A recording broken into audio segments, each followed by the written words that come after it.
이 힌트가 됐는지 모르겠네요. 예. 자, 김세윤의 영화 음악 진행합니다. 김세윤 씨도 요 음모 한번 하시죠. 네. 네. 근데 너무 어려운데요, 진짜. 아, 어려워요? 네. 그동안 백햄을 잘 안 들으셨군요. 아, 이거 그 주말 걸 잘 못 챙겨 들어서. 네. 하지만 해보겠습니다. 하지 마세요. 예. 해보겠습니다.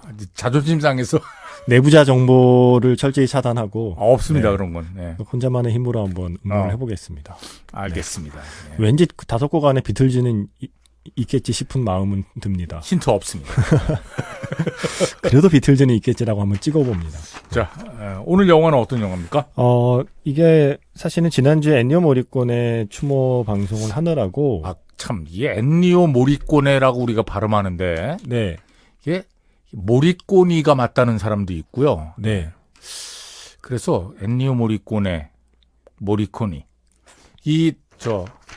알베르토 한테 한번 연락 한번 해보려고요. 알베르토한테. 네. 이탈리아에서 이게 왜냐면 우리가 척 만지오니 있잖아요. 그것도 네. N-E로 끝나는데 만지오니 이렇게 발음하고 그 양반 오셨을 때 물어봤어요. 이탈리아에서 이거 어떻게 만지오니로 발음해달라고 그러더라고요. 그렇게 따지면 엔니오 모리코니가 맞을 것 같기도 하거든요. 네. 알베르토랑 연락이 되세요? 바로 직통으로? 아니, 안 됩니다. 한 다리만 건너면 될 겁니다. 네. 그럼 배순탁 작가가 어떻게든 될 겁니다.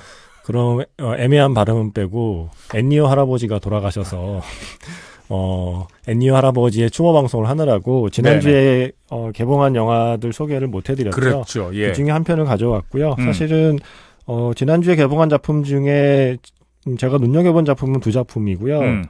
밤쉘 세상을 바꾼 폭탄 선언은 네. 주말 지나고 기사를 보니까 이미 10만 명이 보셨어요. 아, 그래요? 네, 그래서 이거는 이미 뭐 배우들도 헐리우드 배우들이 나오고 하니까 소개 안 해도 되겠다. 일단 많은 분들이 좀 찾아서 보시고 관심을 갖고 있으니 네. 상대적으로 제가 힘을 실어줄 영화는 이거인 것 같다라는 생각이 들었습니다. 네. 영화 제목은 소년 시절의 너. 소년 시절의 너. 그 새벽에 제가 하는 FM 영화 음악을 듣는 분이라면 네. 이 영화를 고르는 게 전혀 이상하지 않을 것이고 이 영화를 소개 안 하는 게 오히려 더 이상하다고 느끼실 정도로 네. 제가 최근에 이 소년 시절의 너라는 작품 그리고 이 영화의 주인공 주동우 배우에 대한 찬사를 연일 방송에서 하고 있기도 한 작품이고요. 예. 이 작품은 일단 뭐 이야기 오프닝을 잠깐 설명드릴게요. 네. 제가 오프닝 설명만으로 흥미를 좀 끌 수 있었으면 좋겠습니다. 영화가 시작하면 아마도 고3으로 짐작되는 학교의 이제 교실 풍경이 나옵니다. 중국이고요. 예. 영화의 네. 배경은 중국이고 대입 시험까지 딱 60일 남아 있는 상황에서 시작이 돼요. 이제 쉬는 시간에도 아이들은 쉬지 않는 때죠. 대입 시험이 60일 남았고 풍경이 너무나도 한국 고3의 풍경과 흡사해요. 이게 약간 동아시아 영화들을 볼 때 느끼는 이상한 친근감인데 특히 학창 시절을 묘사하는 영화들을 보면 예전에 일본의 그 청춘 영화들이 한국에서 사랑받은 이유 그리고 최근에 대만의 청춘 영화들이 한국에서 사랑받은 이유 특히 대만은 1990년대를 추억하는 로맨스 영화가 사랑받는데 네. 그 이유 중에 하나는 우리나라와 너무나 흡사한 학교 풍경을 보여주기 때문인 거죠. 거기서 느끼는 친근함이 있는데 이 영화 역시 시작하면 물론 약간 뭐 좀 다른 풍경은 있습니다만 네네. 우리나라보다는 훨씬 더 좀 삭막하고 치열해 보이긴 합니다. 더 치열해요? 네. 거의 뭐 목숨 걸고 공부하는 듯한 풍경이 묘사되긴 합니다만 어쨌든 네네. 크게 다르지 않은 우리의 고3 시절의 학교 풍경과 크게 다르지 않은 환경에서 영화가 시작을 하는데 그때의 특징은 쉬는 시간에도 아이들은 쉬지 않죠. 쉬는 시간에도 공부를 합니다. 그래서 이 주인공 첸니엔이라는 주인공은 쉬는 시간에 이제 딱 이어폰을 꽂고 영어 듣기 평가 준비를 하죠. 예. 그래서 지금 이 아이의 귀에 들려오는 소리는 영어 듣기 평가의 그 예문을 읽는 어떤 유창한 외국이나 발음밖에 안 들려오는데 소리는 그게 들리는데 주변에 풍경이 보이잖아요. 아이들이 후다다닥 일어나서 어디론가 가요. 그럼 뭐지? 그러니까 이제 이 첸니엔만 이제 그 상황을 제일 늦게 파악하게 된 거죠. 네. 그래서 이어폰을 뺍니다. 이어폰을 빼는데 저 멀리서 비명 소리가 들려와요. 이어폰을 빼는 순간. 그래서 비명 소리가 들려오는 곳을 찾아서 아이들이 몰려간 곳을 따라가 보니 아이들이 다 그 베란다에 몸을 기대고 저쪽 아래쪽을 바라보고 있어요. 네. 네. 누군가 이제 뛰어내린 거죠. 고3, 그러니까 대입시험 60일 남은 상황에서 누군가 아래로 뛰어내리는 극단적인 선택을 한 거고, 근데 그 와중에 모든 아이들은 휴대전화를 꺼내서 그 상황을 촬영하고 있어요. 네. 그런데 혼자, 이 주인공 첸니엔 혼자 쓰러져 있는 그 아이를 향해 걸어갑니다. 그리고 자신의 겉옷을 벗어서 그 아이에게 덮어줘요. 그러면서 영화가 이제 시작이 돼요. 그리고 나서 이 아이는 경찰에게 불려가죠. 불려간 이유는 그 아이에게 왜 너는 겉옷을 덮어주었니? 그러니까 이제 시작입니다. 그러니까 이 어쩌면 이게 좀 정말 삭막하게도 보통의 아이들이라면 자기랑 상관없는 일이고, 그리고 그 휴대전화를 꺼내서 찍는 게 자연스러운데 왜 너 혼자 그 아이에게 다가가서 겉옷을 덮어주었니? 혹시 네가 그 아이의 죽음에 대해 아는 게 있니? 혹시 뭐 관련이 있니? 라고 물었을 때 주인공의 대답은 그거예요. 그 아이가 그렇게 쓰러져 있는 모습을 보여주기 싫어할 것 같다. 라면서 이야기가 시작이 됩니다. 그래서 영화는 어떤 고3의 마치 대입시험의 중압감을 견디지 못해서 한 아이가 극단적인 선택을 시작한 것처럼 영화는 이렇게 시작하는데 곧 밝혀지죠. 그 아이는 학교폭력을 당하고 있던 아이였고 그 아이가 세상을 떠난 뒤에 그 아이를 괴롭히던 아이들의 새로운 타겟이 된 건 그 아이에게 겉옷을 벗어준 바로 이 첸니엔이죠. 그러니까 뭔가 그런 남이 발휘하지 않는 연민의 마음, 남이 내밀지 않은 손을 내밀었다는 이유로 이제는 이 첸니엔이 학교폭력의 타겟이 되면서 정말 지옥 같은 하루하루가 시작이 되는데 이게 지옥으로만 끝나면 이 영화가 상업영화가 될 수 없잖아요. 그렇죠. 이때 한 남자가 나타납니다. 그러니까 아주 우리가 통속극에서 많이 보는 설정인데 이 주인공 소녀는 모범생 소녀이고요. 모범생 소녀는 또 가정 환경도 넉넉지 않은 상황에서 어떻게든 내가 지금 처해 있는 상황을 돌파할 거는 성적이고 대학밖에 없다라고 믿는 아이가 학교폭력에 시달리는 정말 출구 없는 어떤 막다른 골목에 갇혀 있을 때 거리의 소년이 나타나고요. 네, 그래서 이 거리의 소년 베이라고 하는 소년에게 부탁을 하죠. 네가 나를 지켜줘. 네, 그래서 이 소년이 이 소녀를 지켜주기 시작하는 이야기가 소년 시절의 너라고 하는 이야기입니다. 아니 뭐 잠깐 들었는데 굉장히 흥미진진한데요. 흥미진진하긴 한데 문제는 포스터를 보면 이제 남자 주인공이 오토바이를 타고 있고 뒤에 여자 주인공이 허리를 감싸 안고 이제 등에 기대고 있죠. 한 예전에 많이 보던 어떤 통속적인 청춘 영화의 전형적인 포스터이기도 하고요. 이야기의 설정도 모범생 소녀와 그리고 공부 따윈 관심 없는 그리고 외롭게 혼자 살아가지만 심성은 착한. 네. 알고 보면 심성은 착한.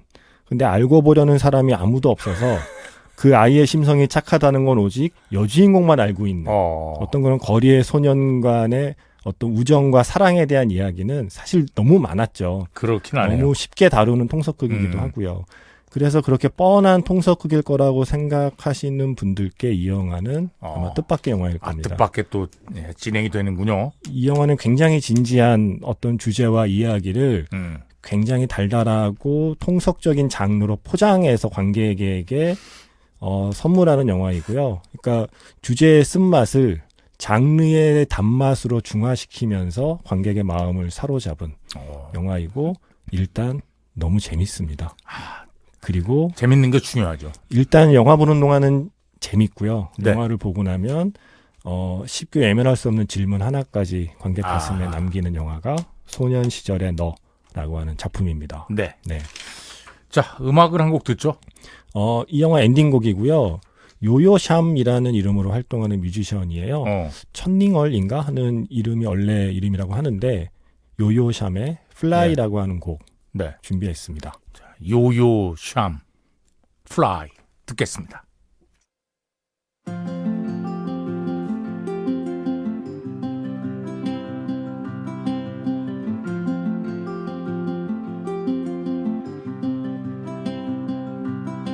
我的心思一直滴答滴答滴答的响，披着寂寞。 영화 소년 시절의 너. 이 영화의 삽입곡 요요샴의 플라이 들었습니다. 네. 야, 이거 이민혜 씨가 우와 관람객 평점이 10점? 네. 와. 마땅하고 옳은 일입니다. 그래요? 저는 생각합니다. 마땅하고 옳은 일이에요? 저는 이 영화를 좋아하니까요. 네. 저는 근데 관람객 평점이 10점 만점이잖아요. 네. 근데 10점 만점에 한 9점이나 9.5 이래야 좀 신뢰가 가지. 네. 10점 만점에 10점. 이거는 좀 아닌 것 같아요. 근데 사실 이러기도 쉽진 않아요. 이게 왜냐면 개봉한 이후에는 실제 영화를 본 사람들이 제 평점을 올리게 되어 있어서. 그렇죠. 저거는 가령 영화사에서 영화사 직원들이 열심히 앉아서 평점을 매긴다고 해서 10점이 유지되기 힘들거든요. 그렇군요. 네. 그러니까 저건 아마 어느 정도는 실제로 영화를 본 사람들의 저와 같은 마음들이 많았다는 증거로 저는 생각을 하고요. 그러니까 만점을 주는 거군요. 네. 본 사람들이. 와. 그러니까 제가 누누이 강조하는 자주 드리는 말씀은 통속은 힘이 셉니다. 그러니까 제가 항상 주장하고 싶은 바는 잘 만든 통속은 예. 섣부른 예술보다 훨씬 더 관객의 가슴 깊숙이 이야기를 찔러 넣을 수 있습니다. 네. 잘 만든 통속은. 지금 섣부른 예술. 이거 네. 진짜 피곤해요. 섣부른 예술. 제가 잘 만든 통속과 잘 만든 예술을 비교하는 게 아니고요. 잘 만든 통속극은 우리가 때로 뻔하네라고 이렇게 코웃음을 칠지라도 그래도 확 빨려 들어가죠. 예, 잘 만든 통속의 힘은 무시할 수 없거든요. 그리고 잘 만든 통속의 장르를 타고 온 이야기는 우리 마음에 한번 들어온 뒤로 출구를 잘 찾지 못한다는 게 제 경험이에요. 네. 출구를 출구를 찾지 못하고 가슴 안에서 계속 맴도는 마음속에서 계속 빙빙 도는 이야기는 제 기억에 주로 통속의 장르를 타고 제 마음속에 들어온 이야기들이거든요. 예. 이 소년 시절의 너가 바로 그런 작품이고요. 이 작품은 조금 믿고 봐도 좋은 것이 이 작품의 전작, 예. 그러니까 이 작품을 연출한 감독의 전작이 뭐냐면 안녕 나의 소울메이트예요. 제가 안녕 나의 소울메이트 역시 정말 잘 만든 통속극, 뻔하지만 그러니까 익숙한 이야기지만 뻔하지 않게 풀어낸 청춘 영화이자 여성 서사이자 성장 영화라고 그때 설명을 드렸던 기억이 나요. 이 감독이 그 전문이군요, 이런 거. 네, 진국상 감독이고요. 네. 이 감독은 원래 배우입니다. 한국 영화 도둑들에도 출연했어요. 그래요? 도둑들에서 왜 마카오에서 이렇게 하는 거기 중국 배우들 몇 명? 네. 임달화? 네, 그쪽에 그 배우밖에 생각이 안 나요. 거기 제일 젊은 패거리로 합류한 친구를 연기한 게 바로 진국상이라는 배우고 네네. 또 아버지도 유명한 배우예요. 증지위라고. 무간도 이런 영화 보신 분은 네네. 잊을 수 없는. 예전에 천빌밀이라는 영화에서 장만옥의 남편이 아마 증주이 아니었나 싶거든요. 그 유명한 배우의 아들이기도 한데. 영화 가문이네. 네. 근데 안녕나의 소울메이트에서도 그걸 증명했거든요. 잘 만든 통속의 힘이 얼마나 셀 수 있는지를 보여준. 네. 이 영화는 그러니까 아까 말씀드린 대로 굉장히 충격적인 오프닝으로 시작을 해서 중간에 한 남자를 만나면서 가혹한 현실에서 출발해서 뭔가 달달한 판타지로 달려가는 것 같은데 예. 그렇게 끝날 것 같은데 영화가 반환점을 돌아요. 계속 달달한 판타지의 결승선을 통과하는 게 아니라 달달한 판타지가 반환점이고요. 예. 그 반환점을 돌아서 다시 처음의 출발점, 이 영화의 출발점이 됐던 학교 폭력의 문제를 영화적으로 어떻게 관객에게 전달할 것인가, 그 결승선으로 돌아오는 게 이야기의 미덕이거든요. 네네. 이거는 사실은 제가 언젠가부터 한국 영화가 저를 충족시켜주지 못하는 장르가 있거든요. 최근에 청춘 영화 장르와 성장 영화 장르는 제가 한국 영화에서 제 마음에 드는 영화를 만나기가 힘들어져요. 점점 청춘과 성장의 이야기는 드라마로 다 넘어가고요. 예. 영화에서는 어른들의 이야기. 영화를 잘 만들지를 않잖아요, 우리는. 예. 영화에서도 너를 죽이지 않으면 내가 죽을 것 같으니 내가 너를 죽여도 이해하지? 라는 어떤 그런 무시무시한 세계를 그린 영화들은 점점 늘어나는데 네. 약간 2000년대 좀 초반 한국에서 많이 만들어지던 그런 어떤 청춘 로맨스의 이야기들이 점점 줄어들고 있는 이때 저를 그래도 만족시켜주는 게 대만의 청춘 로맨스 영화와 네. 이 진국상 감독의 안녕 나의 소울메이트, 소년 시절의 너와 같은 작품이거든요. 그래서 이 소년 시절의 너라는 작품을 보시고 판타지의 반환점을 돌아서 다시 처음으로 돌아와서 이 영화가 관객에게 던지는 학교 폭력에 대한 이야기. 그래서 소년 시절의 너가 끝난 곳에서 소년 시절의 나를 돌아보게 만드는 영화의 엔딩까지가 이 영화의 미덕이고 이 영화의 진정한 힘은 이 주인공을 연기한 주동우 배우에 있다. 주동우. 예. 네, 이 배우는 중학생을 연기해도 믿을 수 있는 외모를 갖고 있는데 어떤 영화에서는 거의 30대 연기까지도 완벽하게 해내는 배우거든요. 그래서 저는 이런 통섭급과 장르 영화일수록 배우의 힘이 얼마나 큰가. 아하. 예. 그래서 이 주동우 배우의 눈빛과 표정으로 전달하는 학교 폭력이라는 문제의 무게가 이 영화의 엔딩에 관객을 기다리고 있습니다. 네. 네. 자, 음악 들으면서 마치죠. 주동우 배우의 매력을 혹시라도 궁금해하실까봐 소년 시절의 너라는 영화를 아직 못 보셨든 예. 땡플릭스에 올라와 있는 영화가 있습니다.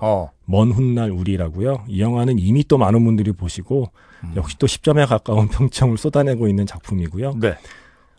아마 예전에 천밀밀 같은 영화를 좋아하셨던 분이라면 그러니까 지금 세대의 천밀밀이라고 해도 좋을 거예요. 21세기 관객을 위한 천밀밀이라고 해도 좋을 만한 네. 정말 여운이 오래가는 작품인데 먼 훗날 우리의 그 엔딩곡을 골랐습니다. 예. 천휘신의 우리. 그래서 소년 시절의 너를 보신 분은 먼 훗날 우리까지 아마 찾아보지 않을 수 없는 주동우 배우의 매력을 발견할 수 있을 겁니다. 네. 자, 이 음악 들으면서 김세윤의 영화 음악 마칩니다. 고맙습니다. 네, 고맙습니다.